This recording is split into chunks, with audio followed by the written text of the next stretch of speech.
Hello, my lovely inkblots, and welcome back to my channel, or if you're new here, hi, my name is Ash, and I'm a writer and a VTuber amongst other things, and I am back again today with another trans-related YouTube video. And today I'm going to talk about things and kind of give advice that I really needed when I was initially questioning my gender identity, so hopefully this helps somebody else. I started questioning my gender identity back in 2019, and for many reasons I'm going to be talking about in this video, I should have questioned it sooner, but it just never hit me until then.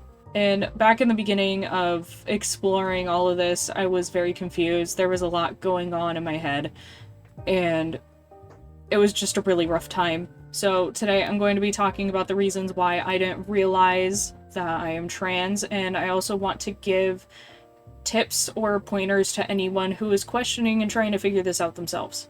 That being said, this video is probably going to have some personal anecdotes in it, and so if you don't want to listen to my ramblings about my experiences, check the video chapters down in the description. I will try to make the stories worthwhile though. Maybe you'll relate to something, I don't know.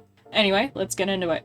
So I think the first reason why I didn't realize that I'm trans up until I was already technically legally an adult, is because I wasn't very aware of trans people. So I've known for more than half my life now that I am queer. At first I thought I was bisexual, then it turned out kind of more like pan, but also kind of demisexual. It's confusing, but just not straight. Everyone's hot if I know them well enough.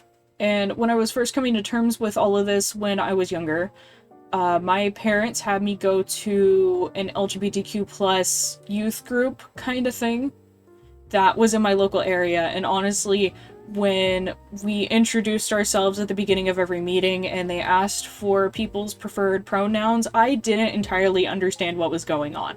Admittedly, I did switch around pronouns a lot, but that was because I thought it was neat and I didn't understand the wider implications of what changing your pronouns means. I didn't attend that group for very long because it was kind of far from home, and when I started high school, I wasn't getting home until like past 5 o'clock anyway, and so I just couldn't make it to the group in time. I also went to a small high school in the middle of nowhere. I was one of maybe a handful of queer kids, and so I wasn't really around any trans people, or at least not ones that were openly out or that I was aware of. Now, I was somewhat aware and became more aware as I got older because I remember arguing with my dad about trans rights topics, especially after 2016, but in the beginning of high school I was still massively clueless despite having been in queer spaces before. All I knew was that they were people too, and they didn't deserve to be mistreated. With that being said, I honestly didn't know much about trans experiences either. Honestly, I was probably still thinking of the common narrative that goes around about trans people, quote-unquote, being born in the wrong body, and I dismissed it because that didn't apply to me and has never really applied to me. I think of those sort of things differently, like, my body is my body, it just doesn't match what my brain does. But I also didn't know that there were different narratives like that out there to describe the trans experience. So I was largely clueless, and that leads into my next point. Another reason why I didn't know that I'm trans is because I didn't recognize gender dysphoria or euphoria. Before I get a comment nagging me, I know that dysphoria is not a requirement for being trans. I want to make that clear right now.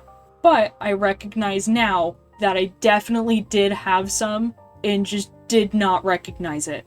Honestly, I didn't even recognize these things as body image issues either, because I did not give a shit about my appearance. For most of my life, I liked, wearing baggy clothes and things that, hid my body anyway. I didn't start trying to dress more femininely or anything until I reached high school. And I did try really hard to be feminine, although I was also still very much a tomboy. But I tried to be more feminine than I was in the past because I got hurt over being too masculine, And I tried to present femininely, but it never felt right, and I never understood why. I had a nice body for a girl, and I was relatively petite, so I never knew why I was always just so uncomfortable. Like, I was able to acknowledge that my body was a nice body, it just didn't feel right on me.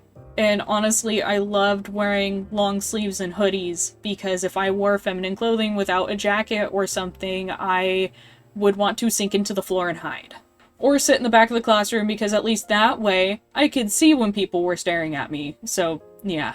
Another example of me not recognizing gender dysphoria, or in this case, euphoria, actually comes in the form of a sort of spirit day that my high school would do for quote-unquote spirit weeks. I'm not sure if other schools call this something different. I actually don't even know if high schools outside of the United States do this, but leading up to like dances and big events and stuff like that, we would have what were called spirit weeks, and so there was a prompt for every day of the week for things that you could wear to school. Think like, you know, crazy hair day or like silly sock day. Well, my school had a day that was called sibling swap day, which didn't make sense to me because not everyone has a sibling of the opposite gender, but whatever. But it was essentially gender bend day. And I loved that day.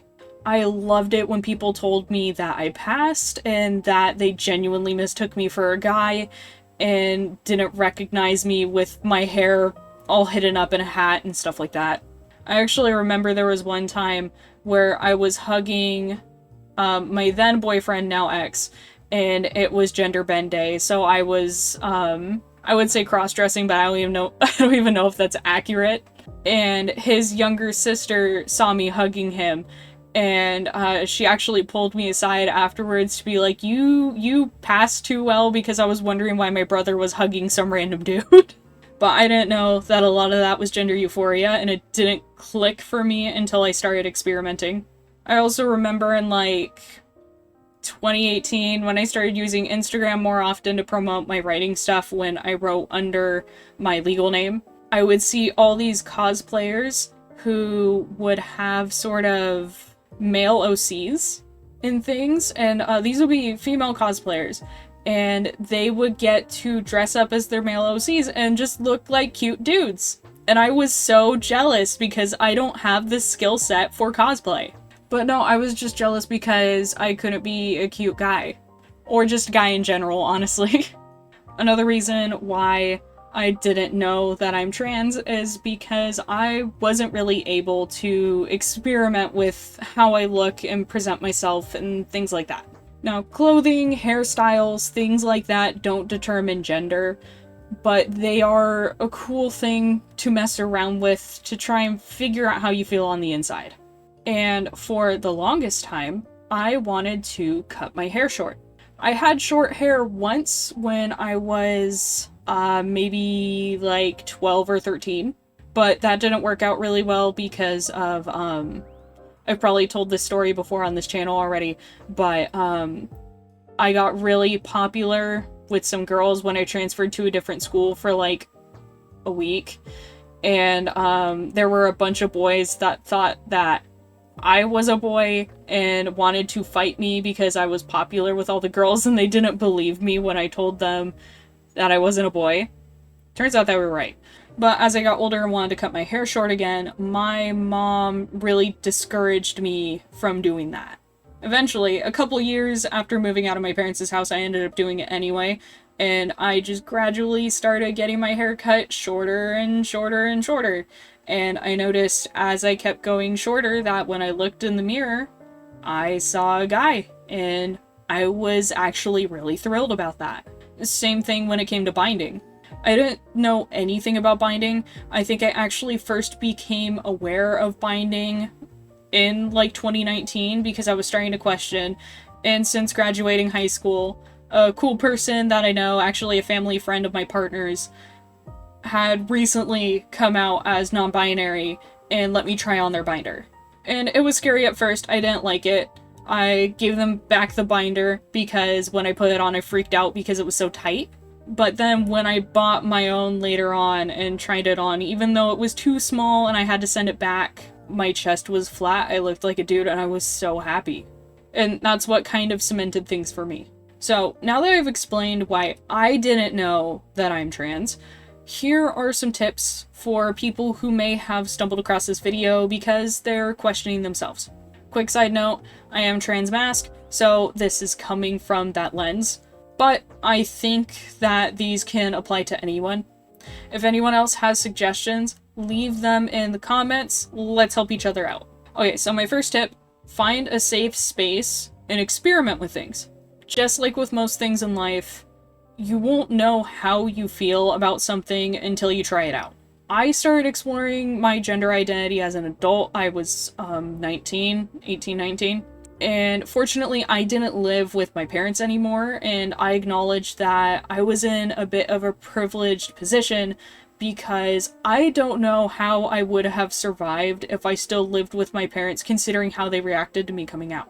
Things are getting better. I do want to say that, and nothing against my parents, it's just it would have been a really tough situation. I don't know how I would have navigated that on top of everything else that was going on at that time. It would have been way too much for me. So keep that in mind. I don't have the experience of transitioning as a minor, so just make sure that you are safe, please. I don't want anybody to get hurt. But for me, the first place I felt comfy testing things was in online spaces, and I started trying out pronouns and different labels. I was actually using they, them, and had labeled myself as non-binary at the same time that I became a Twitch affiliate, which was a few years ago. It's really weird how I remember all of that, but that'll be a story for another day. And it also helped that in online spaces, I was always surrounded by other queer people, including trans people, so I felt safe doing so. A majority of my mutuals on other platforms are other trans people, non-binary people, gender non-conforming people. Like, y'all are just my people. And honestly, when it came to testing out physical things, the first thing I really experimented with that all with was my VTuber model. I actually think that I made the hair on my model short before I cut my hair short in real life, because I really wanted to try it. And eventually I was in an environment and a headspace where I could. However, I do have an important thing to point out, and I do count this as a tip. Remember that labels are meant to fit people and not the other way around. I remember when I first started questioning, I got really scared because I found all these labels online describing things that might be right, but I wasn't sure because I hadn't experimented enough and I hadn't figured everything out quite yet. And so it became a question of, am I non-binary? Am I binary trans? Am I gender fluid? Am I a demi-boy? What the hell is going on? And that shit is overwhelming. Eventually, you will figure it out. But see how things make you feel first. If you slap a label on yourself before you're able to really experiment with how you want to express yourself, you might be limiting yourself to checking certain boxes without just making the boxes yourself and then figuring out what label fits that. Because the label's supposed to fit you, you're not supposed to fit the label. Also, not everything revolves around presentation, by the way. Like I mentioned earlier, clothes don't equal gender, but feelings do. This confused the hell out of me when my first gender therapist told me this, but give it time. Just give it time. Anyway, that's all I've got for this video, so hopefully this was helpful for somebody watching this. For my fellow trans folks in the audience, was there anything that prevented you from realizing that you were trans sooner? Let me know in the comments, because I love reading stories about stuff like this and reading about your guys' experiences. I was actually surprised by the amount of comments from fellow trans people on my last video, so, you know, I went through and read them all. Also, if you guys have any questions that you would like me to answer, go ahead and leave them in the comments too. If there's something you'd like to pick my brain about, I would love to talk about more of this sort of stuff. So yeah, like I said, I read all the comments. So anyway, hopefully I will see you guys in the next video. Also, I hope you have a wonderful day. Bye! My keyboard fell asleep. Okay.